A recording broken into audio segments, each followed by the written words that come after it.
And so today we get to the meat of the conversation, or tofu if you are a vegetarian. We have our guest host for today, who is Joze Piranian. And so I will give his formal introduction before we jump into the conversation. Oh, and I just saw in the chat, if I could pronounce my own name, I'm Natasha Porizkova. So that's how you pronounce my name. And I will go ahead and jump into more about Joze. So Joze Piranian is a lifelong stutterer turned Forbes featured global TEDx speaker on inclusion and resilience. Born and raised in Lebanon, Joze avoided speaking for more than 25 years out of the fear of being judged for being different. Then everything changed.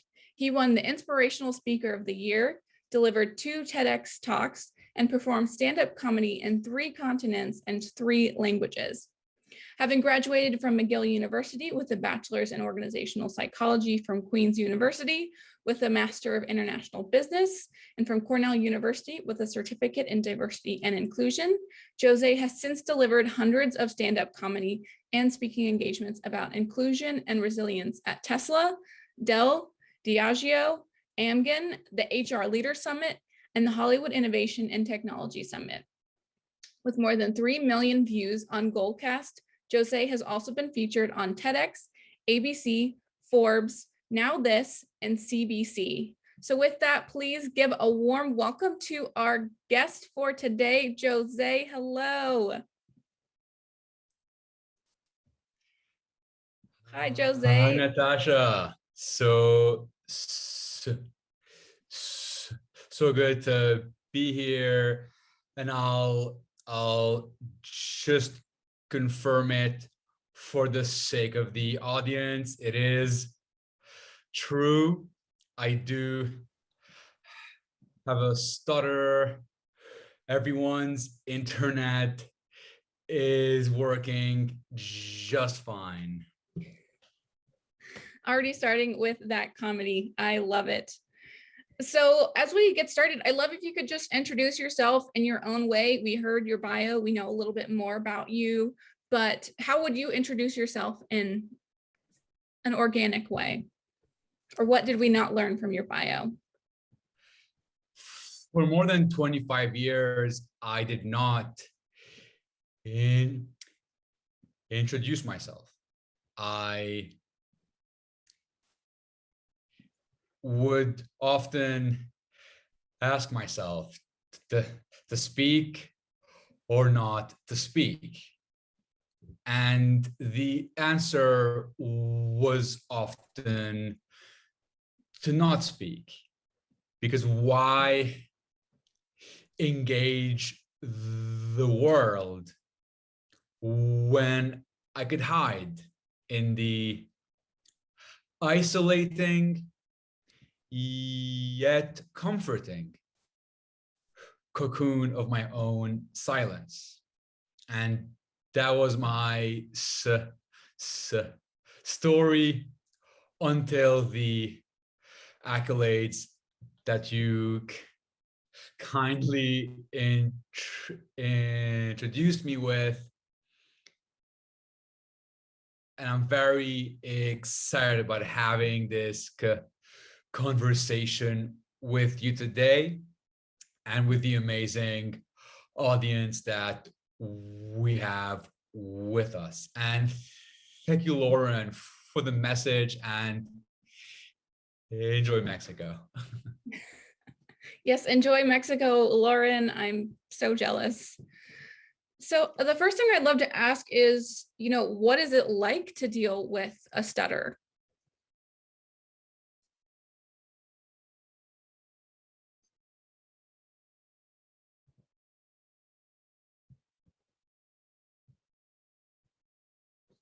I think maybe he is legitimately buffering at the moment.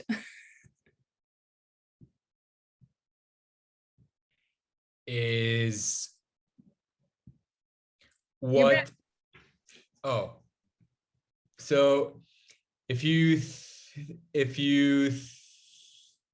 think about the iceberg, what most people see or hear or experience with a stutter is the speech blocks, the disfluencies, and so on.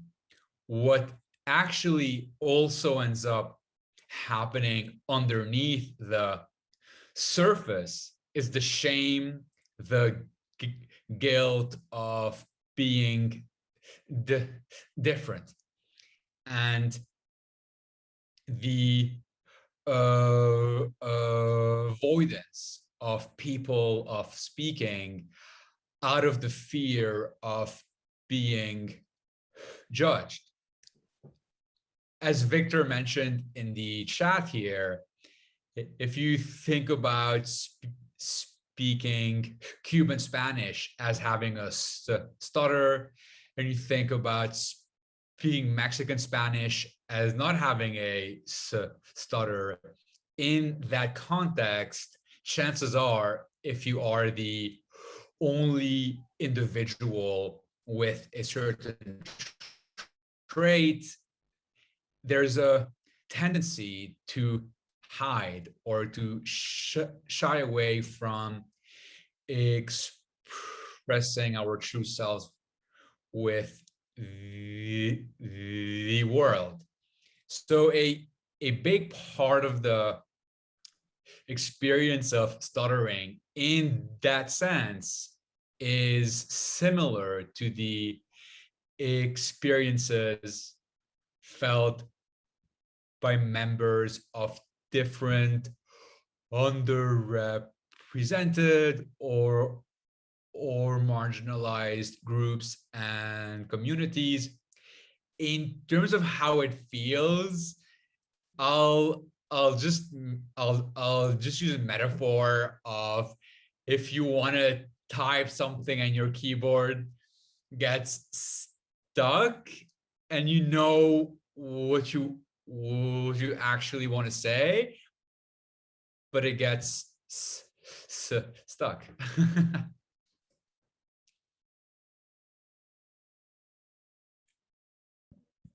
And so how can we be more inclusive of people who stutter at work or in a social setting? Yeah, I'll actually share something that I have here, which might be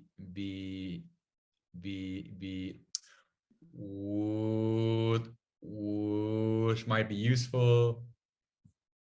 Okay. So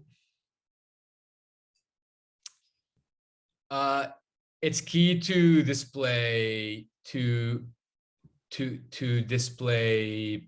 patience when having a conversation with a person who stutters. I'm often told that talking with me feels like it feels like a meditation, because you really have to be in the moment. Another thing is to just let the person finish their own words and sentences without feeling the need to say their words for them. It's also tempting to look away when someone gets stuck, but that only makes it more awkward if you show the person that, oh, I cannot deal with you being different. And one other thing is, we should not jump to inaccurate conclusions about what having a stutter entails. It is not a sign of a lack of competence or even of feeling unusually nervous. It is a speech impediment or a speaking disability in that sense. And this comment actually reminds me what was happening during the elections in the US about a year ago, when I kept on seeing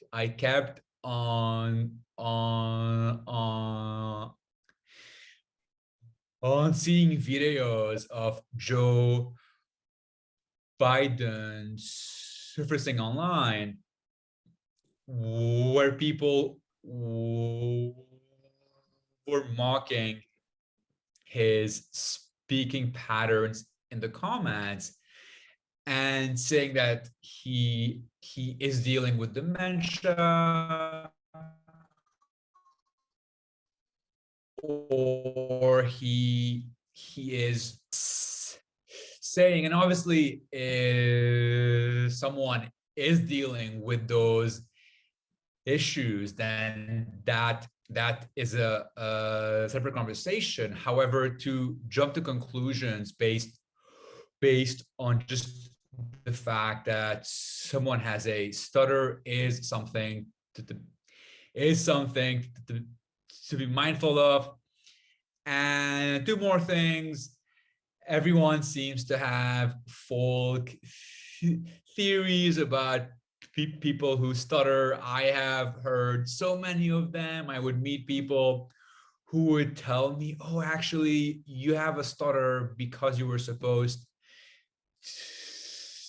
to be left-handed and they force you to be right-handed.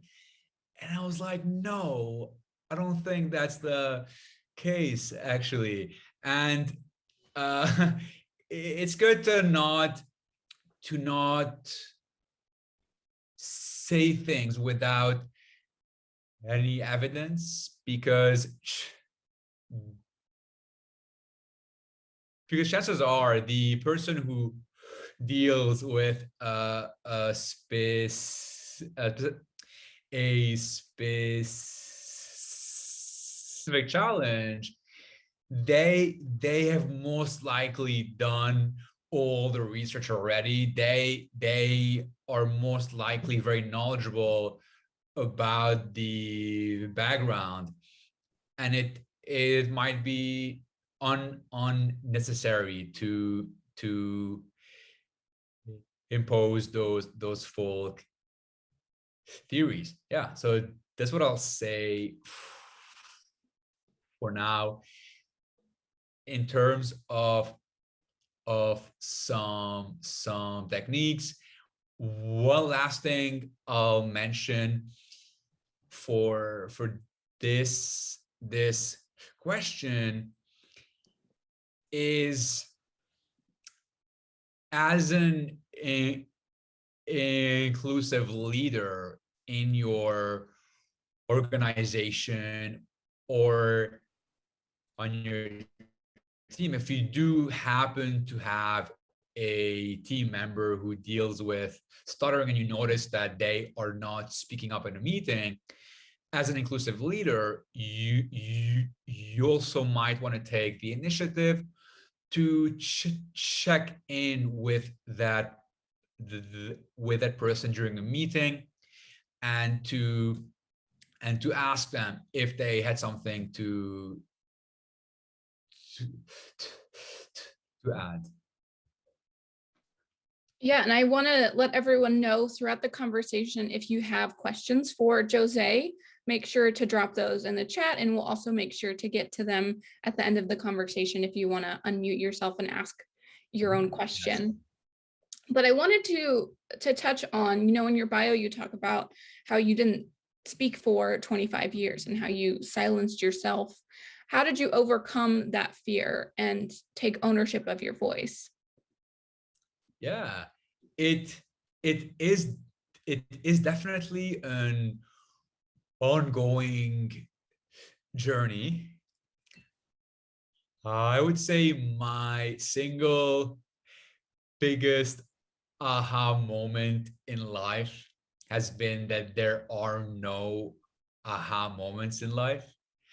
I have found that it's important to not expect any breakthroughs.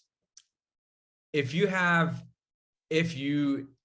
in the audience right now have ever waited for a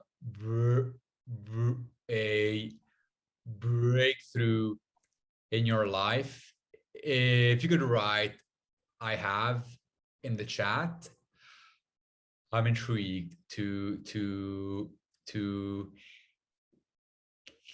gauge the audience input on this topic. Okay, so we have a couple of individuals who have at one point expected or hoped for a breakthrough in their lives. I know that I had been waiting for that big change to somehow happen. And I have come to the conclusion that the transformation and the change happened through what I refer to millions of micro moments of bravery. It really was the micro moments during which I did what I found uncomfortable repeatedly. That is where the magic happened. That is where self acceptance grew exponentially. And that is also where I was able to change my relationship with discomfort. And in fact, I do have a little surprise for you all today. There's a filmmaker who is currently producing a movie about my journey, and she had captured me doing this exercise at a park in downtown Toronto. I was able to get approval to share the video with you today. However, we would have to remove it from the final footage. Would that work, Natasha? Yeah, absolutely. Okay, so if you wish to watch this video, please write yes, all caps in the chat. Okay, this is a resounding yes, Natasha. Absolutely. I guess we have to show the video. We have to. If you had to describe this exercise or how it looked, you can let me know in the chat one adjective. How did this exercise looked or seemed? So to really answer your question again, Natasha, it was this, or it is this ongoing journey of doing the things that I found uncomfortable until I was able to start changing that relationship. Thank you for sharing, and thank you for also, letting us see a glimpse into the movie. We had a lot of love. I was trying to navigate my way through the chat as it was coming through. And we had a question about what is Speaker Slam, but it looks like you and Stephen both dropped that into the chat. So thank you so much. And so when it comes to people who stutter and who are different in schools, how can we be inclusive of them, particularly because school and education are such an integral part of our lives and our upbringing? And so how can we be more inclusive when it comes to school environments and students? Yeah, and I'll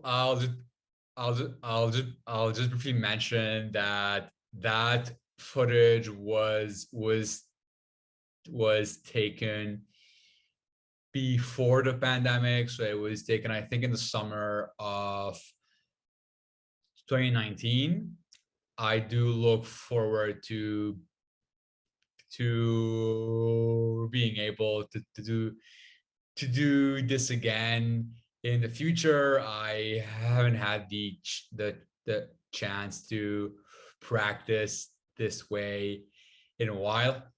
So in terms of that question for schools, I think it's important to send the the the the the message that it's okay to be different, is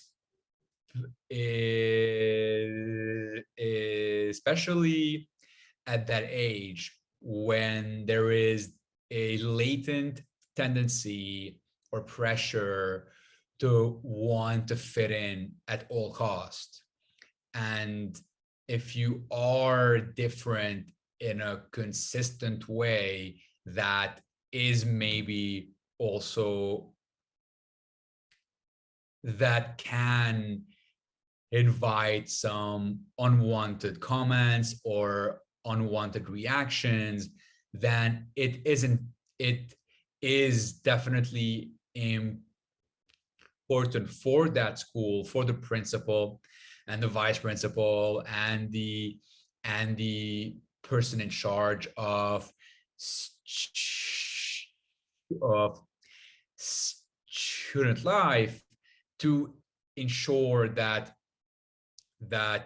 some empowering and empathetic messaging is always circulating throughout the educational process.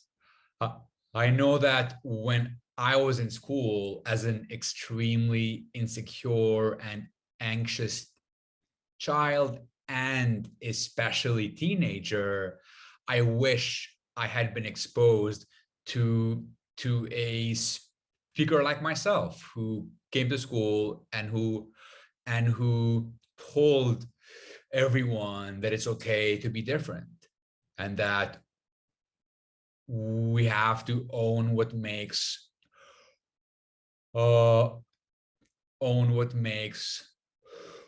us unique, and that quite often we can use those fears as an impetus towards taking action. And I would really also mention the the importance of training teachers, as Anne mentioned in the chat, on things like social and emotional intelligence, so that when that teacher picks up on unhealthy dynamics or ex exclusive dynamics, rather, that they have the tools or the skills to turn those situations into a teachable moment for all involved. We frequently talk about how representation is incredibly important, and especially for children and grade school, and seeing someone like yourself would have been such an important piece. And so thank you for bringing that up and what it could and should look like for students. And you also talk about that we all have our own inner stutter. Could you elaborate on what our inner stutters are and how to overcome them?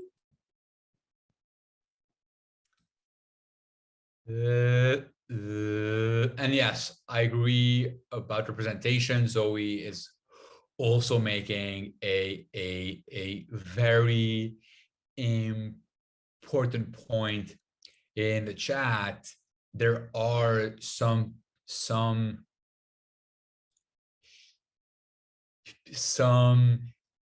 periods in our lives where rep, rep, representation plays a very critical role in indirectly conveying to us the message that success, fulfillment, happiness as a person who deals with what I am dealing is a possibility. Yeah, so I agree with that. Zoe, in terms of the metaphor of the inner stutter, let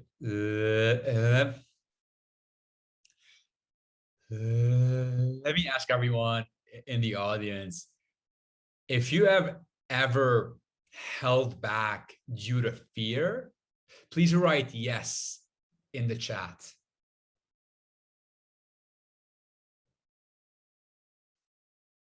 Okay, I have to announce this to you, Nicole, Louise, Laura, and Mark, and Deborah, and Tessa, and Noelle.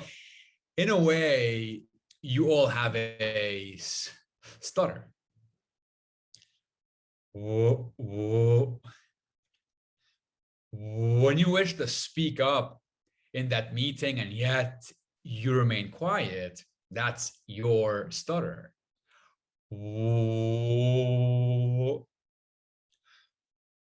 you have been wanting to launch this initiative in your community or your organization, and yet that fear of failure holds you back, that's your stutter. When you want to say hello to someone, and yet the fear of rejection or the fear of judgment holds you back, that's your stutter. And every time we succumb to our stutter, we shrink our destiny by stripping away countless possibilities. That time you did not speak up in that meeting, what have been the time we're going to share a great idea that would soon become a new best practice in your organization, or that initiative you never ended up launching because of imposter syndrome or the fear of failure. That initiative might have had an amazing impact, or that person you did not say hello to at that event, whether it is virtual or soon enough in person, that person might have become a great friend or a future business partner or a traveling buddy. When I am just taking a look here at Victor's quote, aunque está anocheciendo en mi vida, el árbol de esperanza está firme. I'll ask Victor to also share a bit more about that quote. in the chat for everyone to gain a deeper on understanding of it. So really, when we face those inner stutters, our our potential grows exponentially, and we become the makers of our our our destiny. Thank you for elaborating on that inner stutter. We certainly all said yes to, well, almost everyone said yes. And for those who didn't say yes in the chat, I firmly believe they said an internal yes. And so thank you for elaborating on that. We have gotten a lot of questions from the chat. So I want to ask just a couple more before we dive into our audience questions. I did want to ask about, in your bio, you talked about your stand-up comedy career, and there's a glimpse of it in your TED Talk. So I'd love to know a little bit about, your stand-up comedy career and how you got into comedy. Yeah. So I've often found that humor is a very powerful way to be more in control of our narrative, and it allows me to reframe my differences through confidence and self-acceptance. Obviously, when I might engage in jokes that revolve around my stutter, I don't look at them as being self-deprecating. I look at it as self-empowerment, as taking something that I had been deeply insecure about my entire life and openly joking about it to destigmatize an otherwise at times taboo subject. So that's a big part of how I got into comedy. I was not expecting for that comedy journey to evolve the way that it has. I was initially looking at it as a fun challenge, or a really uncomfortable challenge to put it lightly. And it has also allowed me to hone that sense of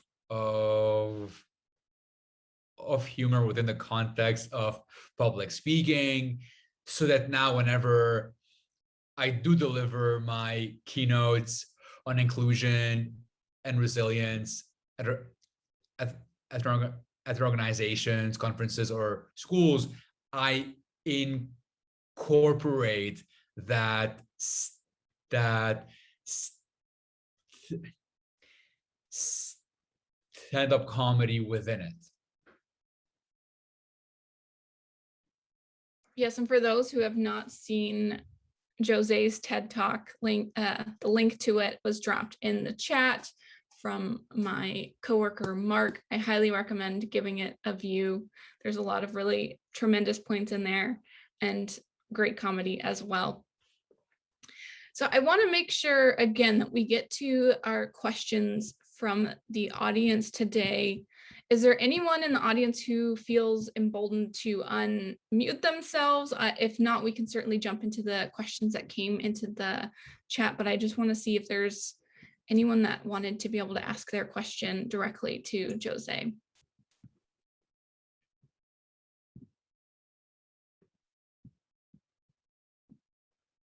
feel free to unmute yourself.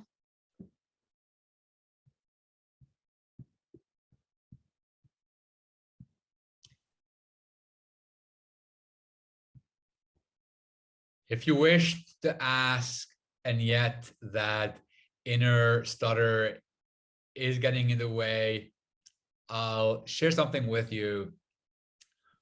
One of my biggest mindsets, or rather mindset shifts,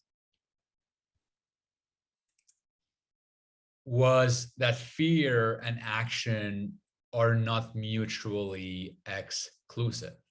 Fear and action can coexist.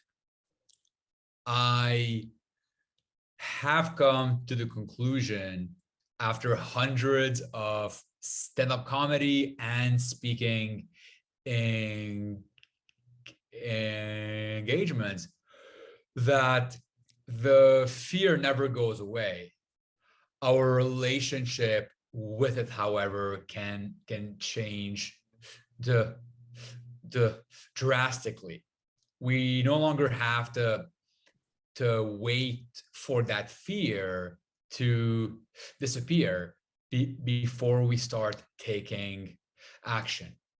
And the acknowledgement that fear and action can coexist will change the way you perceive fear and discomfort, the way that it has changed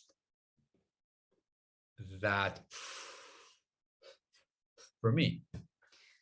So I guess we can re-invite them. Yeah, Joze, I was thinking, I've had several students who had stutters, and I learned at an early age that music and singing was a great device for them to express themselves.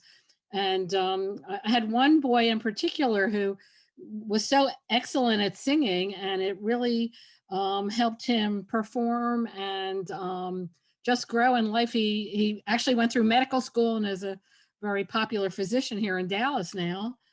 And I was wondering if you ever had that experience or if you sing. Interesting question, and actually just prompted me to do something. It's a surprise. In the meantime, let me as I go for 30 seconds and come back with a surprise, I would like to ask Victor to just in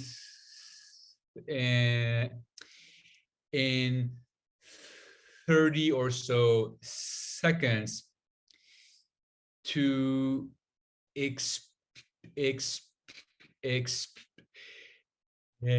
explain this quote a bit more, because it is a very intriguing quote.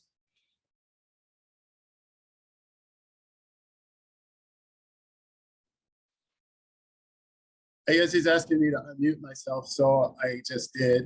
I hope that was his intent.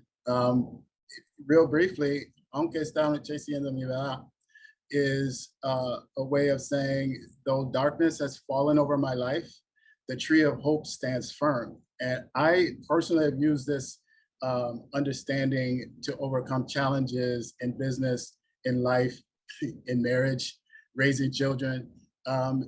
It is not always as dark as it seems. And as an artist, a performer, an IT professional, it comes up more often useful than not. And so that's what it means. It means, though darkness has fallen over my life, the tree of hope stands firm. And we can all use that because we all have something, right? So none of us, we are imperfect humans. We are perfect at being imperfect. And so if we're honest with ourselves, we all have a challenge that can be addressed by this idea. It is never as dark as it seems if you focus on what you have and not what you're lacking.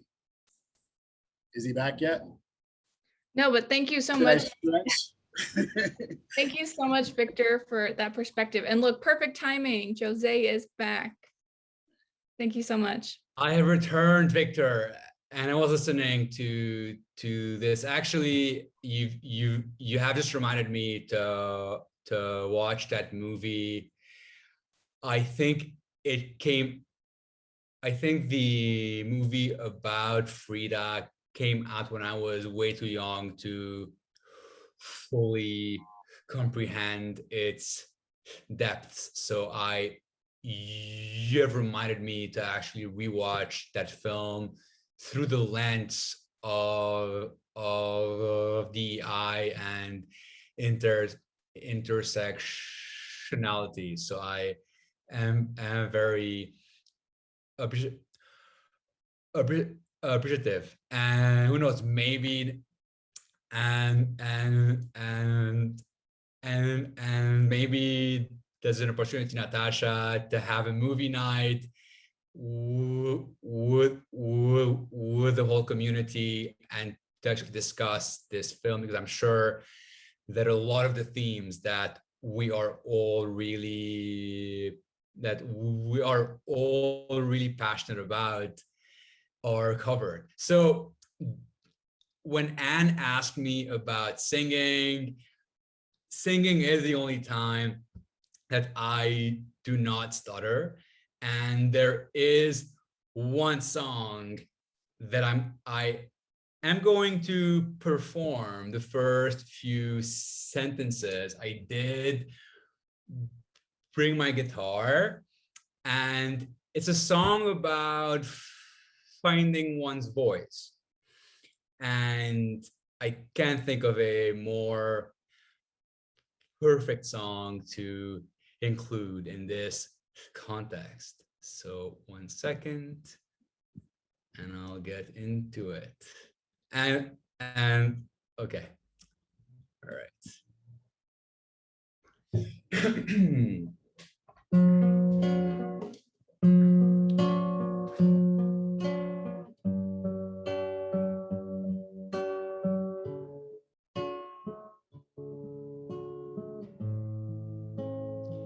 You've got the words that change a nation, but you're biting your tongue.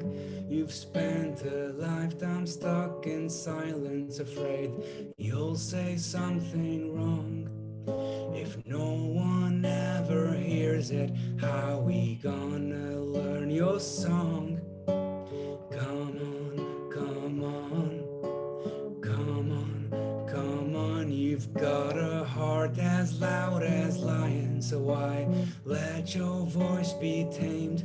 Baby, we're a little different, there's no need to be ashamed.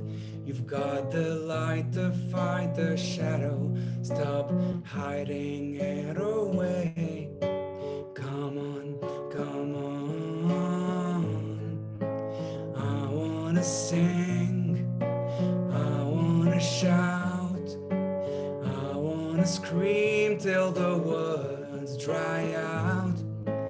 Put it in all of the papers, I'm not afraid, they can read all about it, read all about it. Oh, whoa, whoa.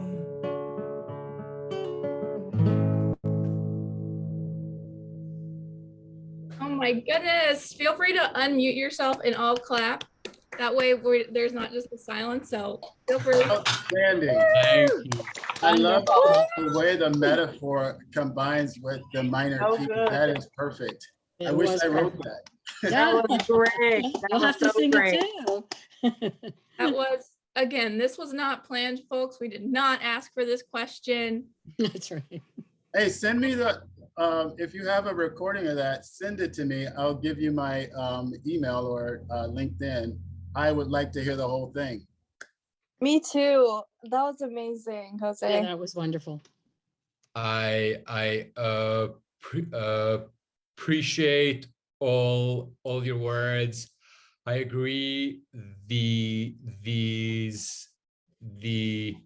I agree that the lyrics of the song are extremely relevant.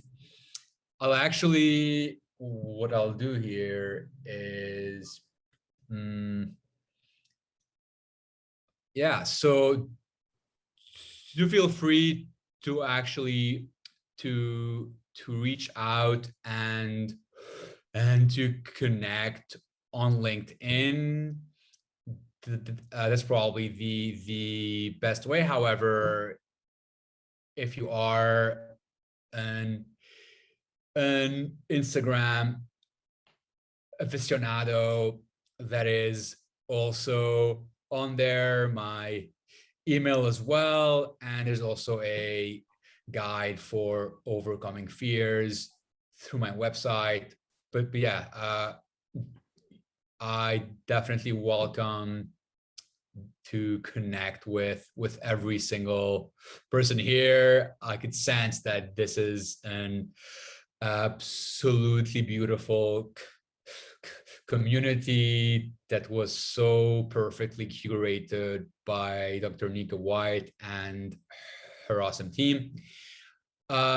We had a few more questions, right, in the chat. So let's also get to those, Natasha. Yes, absolutely. And I will say we send a follow-up email the same day, but most of our team is out of the office. So you'll get the replay of this with all of the ways to connect with Joze next week in your inbox. We did have a few other questions. I wanted to make sure, just in case Lauren, I know, was at the airport, I was going to ask her question for her, which is, Joze, do you get spiraled anxiety when you have this base level of nervousness of speaking, and then you layer on the fear of judgment from your stutter? If not, how did you get over that? I do, and it's an ongoing journey. And one thing that has played a big role for me has been a combination of mindset shifts and of habits. When I talk about habits, I might talk about things like meditating on a daily basis to create that space between stimulus and response. I might talk about things like gratitude journaling, which I know Victor had mentioned in his description of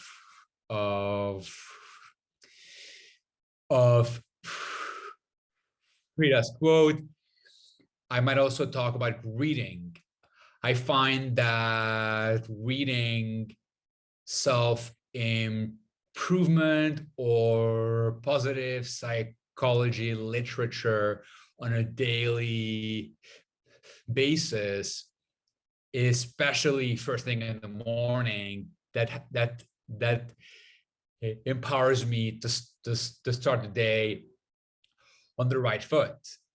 And I also make it a point to leave my phone outside of my bedroom, to not end my day or start my day on my phone. And all of those things have certainly played a big role in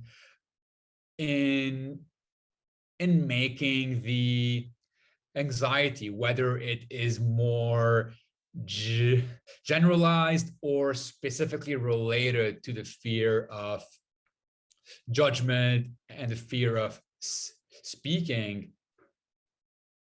For me,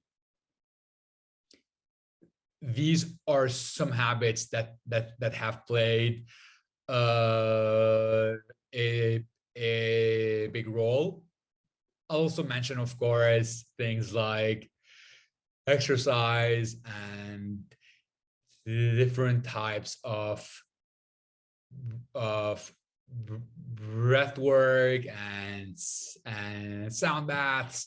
There are so many things out there that we can do regularly to manage the chaos, the inner chaos.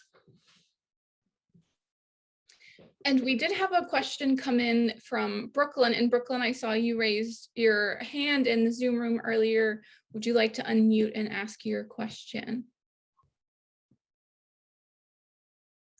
Hi, I was just wondering, Jose, how, because I have a boyfriend that has a speech impediment and he's been mute all his life. He doesn't like to talk because he gets frustrated with himself also. And he feels like no one wants to listen to him.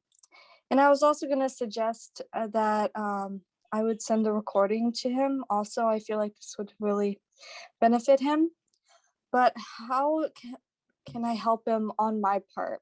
I want to try and be able to be there for him in the best way possible. Now that's an amazing question, Brooklyn. If you reach out to me, I'm happy to go into greater detail and give you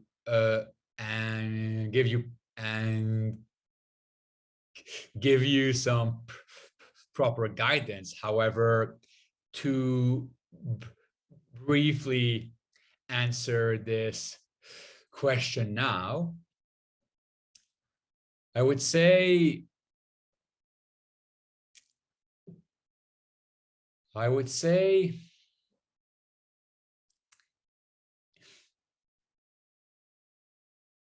you want to have a delicate balance between accommodation and empowerment, in the sense that, I'll give you an example. When I was in my second year of undergrad, I begged all my professors in university to exempt me from every single presentation. In hindsight, I secretly wished that some of those professors would have had that conversation with me to see if they could empower me to actually experiment gradually with exposing myself to some discomfort as a catalyst for growth. And what that means in the context of an interpersonal relationship, it could be that if you have to order something over the phone, that now did you say that he too has a stutter? Yes, he does. He has a speech impediment. Yeah, so I would say if you empower him to once in a while do those things that are a bit challenging, whether it is talking to that person over the phone or perhaps doing things that he might have the tendency to avoid. If you offer your support, your love, and your empowerment as he goes through these growth inducing challenges in a very gradual way, that can be an extremely powerful experience for him. And you are also more than welcome to coordinate a call with him and I am happy to chat with him as well. That would be awesome. Thank you so much, Joze. Yeah, sure. And we are at the top of the hour, and I want to be respectful of Jose's time and everyone here. So I want to end today by thanking you all for being a part of the conversation. A tremendous thank you to Joze for the conversation and the unexpected and absolutely appreciated little concert. Thank you so much for that. Like I mentioned, you'll all get the replay to this early next week. Until then, enjoy your long weekends if you're here in the States. Be kind to one another, love one another. And Joze, I'll let you wrap up and say any final words. Yeah, thank you all for making it today. I cherished every moment of our conversation, Natasha. I cherished every single share from the audience, whether it was through the chat, through your voice, or even through your attendance and the energetic gift that you brought to us today by being here and by being a part of this conversation. I am really honored, and I wish everyone an awesome long weekend. I'd love to take a group pick for those who feel comfortable with temporarily turning their cams on just for that pick. I would absolutely love this memory. There. Okay, now I see. Tremendous. I should have taken this photo at the beginning of the event. Had I known that it would have meant having all of those beautiful faces throughout the event. Okay, so 3, 2, 1.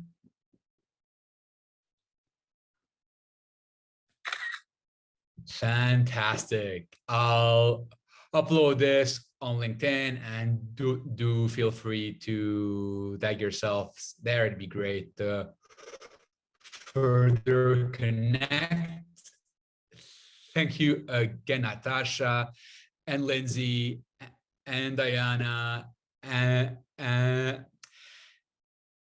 Christopher, the rest of the team, and every single person here today. Thank you all.